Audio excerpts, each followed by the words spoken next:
उल्टापुर नाम का एक गांव था, जहां पर सारी चीजें उल्टी थी। घर उल्टे और तो और लोगों के काम करने का तरीका भी उल्टा।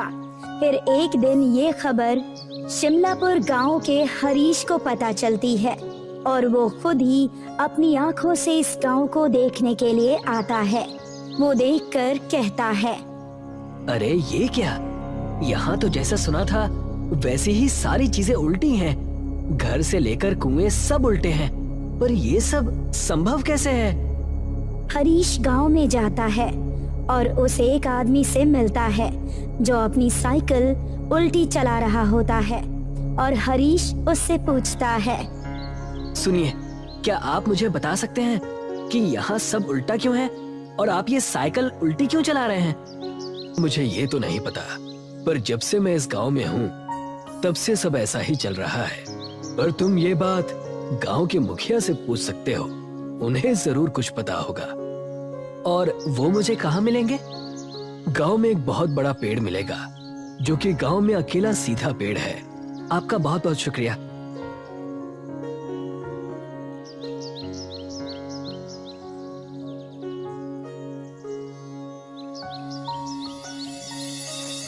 वहाँ से हरीश उस पेड़ के पास पहुँच जाता है जहाँ पर गांव के मुखिया खड़े रहते हैं। हरीश उनके पास जाकर उनसे पूछता है, क्या आप मुझे बता सकते हैं कि यहाँ घर, कुएं, पेड़ सब उल्टे क्यों हैं और सिर्फ ये अकेला पेड़ सीधा क्यों है? बेटा, तुम कहाँ से आए हो और तुम ये क्यों जानना चाहते हो? मैं शिमलापुर गांव का हूँ। मैंने सुना था कि यहाँ सारी चीजें उल्टी हैं, तो मैं देखने के लिए खुद चला आया। और अब जब मैंने सारी चीजों को अपनी आंखों से देख लिया है, तो मैं बस जानना चाहता हूँ कि यहाँ सारी चीजें ऐसी क्यों हैं। फिर मैं गांव जाकर सारी बातें लिखकर उसे गांव में बांट दूंगा। देखो बेटा, मुझे पूरी बात तो नहीं पता, पर मैं यही जानता हूँ कि एक बार एक ऋषि थे जो इस गांव में इस बड़े सीधे पेड़ के नीचे बैठकर ध्यान लगाया करते थे, और किसी वजह से उन्होंने इस गांव को श्राप दे दिया, जिस वजह से इस गांव की सारी चीजें इस तरह से उल्टी हो गईं। पर उन्होंने श्राप क्यों दिया और उस श्राप को कैसे हटा सकते हैं? बेटा, ये तो मुझे भी नहीं पता, पर अगर तुम्हें जानना है तो तुम गांव के पुस्तकालय में जाकर खोजबीन कर सकते हो। शायद तुम्हें वहां कुछ मिल जाए। आपका बहुत बहुत धन्यवाद। वहाँ से हरीश गांव के पुस्तकालय में जाता है।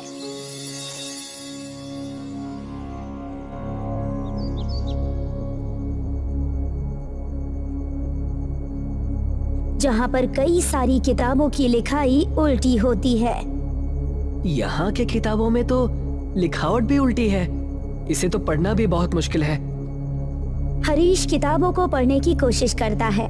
वैसे ही उसकी नजर एक किताब पर पड़ती है जो कि बाकी किताबों से थोड़ी अलग थी। हरीश उस किताब को उठाकर जैसे ही खोलता है तो वो देखता है, अरे, इस किताब में तो सारी चीजें सीधी लिखी हुई हैं। देखता हूँ, शायद इसमें कुछ लिखा हो जिससे ये पता चल जाए कि इस गांव की ये हालत आखिर हुई कैसे।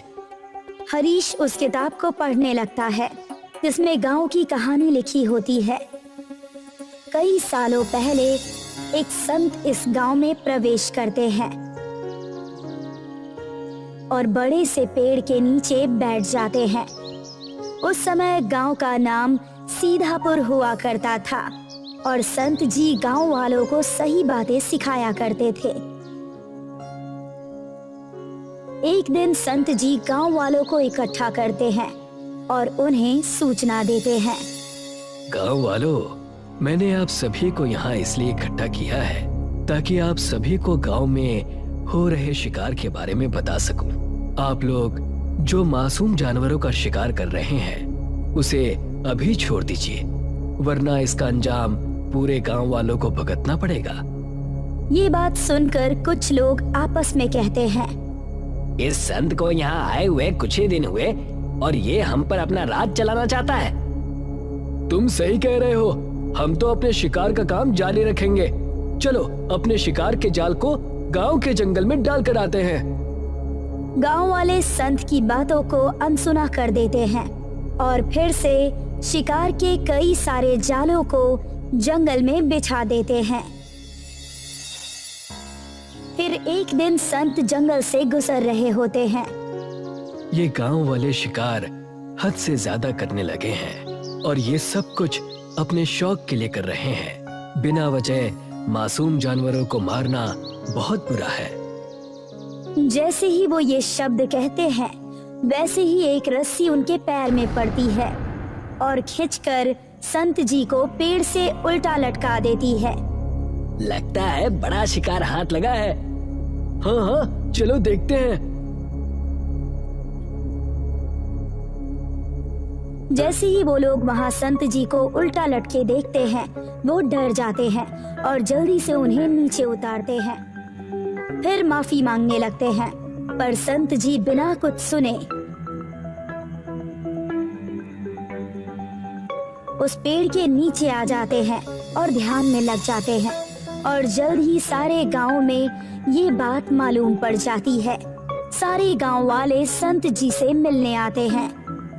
हमें माफ कर दीजिए जो हमने किया उसके लिए। संत जी ध्यान से अपनी आंखें खोलते हैं। उनकी आंखें क्रोध से लाल हो चुकी होती है और फिर वो गांव वालों से कहते हैं, मैंने तुम्हें पहले ही चेतावनी दी थी, पर जो आज मेरे साथ हुआ मैं उसे नहीं भूल सकता।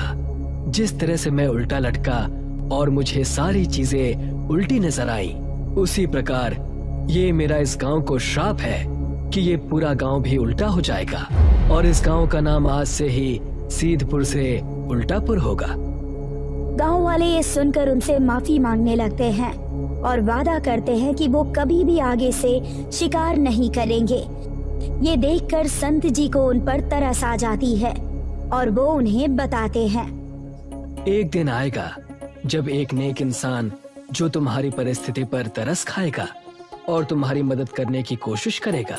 बस उसे मेरे जैसे 100 संतों को अपने हाथों से बनाकर भोजन खिलाना होगा, लेकिन भोजन की सामग्री गांव के हर घर से आनी चाहिए। तब से लेकर आज तक सारी चीजें उल्टी है, बस उस पेड़ को छोड़कर जहाँ पर संत जी बैठा करते थे। ये किताब जो संत जी ने खुद ही लिखी थी, इस किताब को पढ़कर हरीश मुखिया के पास जाकर उन्हें सारी बातें बताता है और कहता है, अगर हमें ये श्राप तोड़ना है तो हमें सारे गांव के घरों से खाने का सामान मंगाना होगा। ये तुम सही कह रहे हो। मैं आज ही सारे गांव वालों को जमा करता हूँ और उन्हें सारी बातें बताता हूँ। पर वो व्यक्ति है कौन जो हमारी मदद करना चाहता है? मुखिया जी, वो और कोई नहीं, मैं ही हूँ। जब से मैं आया हूँ मुझे आप लोगों की परिस्थिति पर तरस आ रहा है और मैं तो बस आप लोगों की मदद करने का कोई उपाय ढूंढ रहा था, तभी मुझे वो किताब मिली। बहुत बहुत धन्यवाद तुम्हारा बेटा।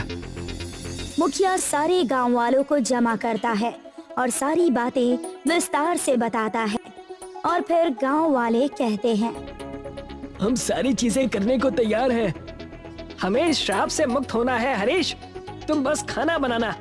हम सभी गांव वाले गांव के सभी घरों से तुम्हें खाने का सामान ला कर देंगे। जी ठीक है, तो मैं 100 संतों के लिए खुद खाना बनाऊंगा और इस गांव को इस उल्टे होने के श्राप से मुक्त कराऊंगा।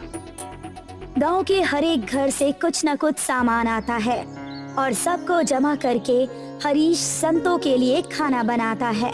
अगले दिन गांव वाले 100 संतों को बुलाते हैं भोजन के लिए।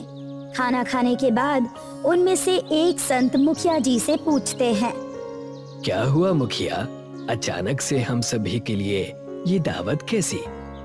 कई वर्षों पहले एक संत ने इस गांव को श्राप दिया था कि इस गांव की सारी चीजें उल्टी हो जाएं, चाहे वो घर हो या फिर पेड़ या फिर कुआं। और उन्होंने कहा था कि ये सभी चीजें ठीक तभी होंगी जब कोई नेक इंसान हमारी इस दशा को देखकर हम पर तरस खाएगा और वो 100 संतों को अपने हाथों से बनाकर भोजन कराएगा और भोजन का सामान गांव के हर एक घर से आना चाहिए।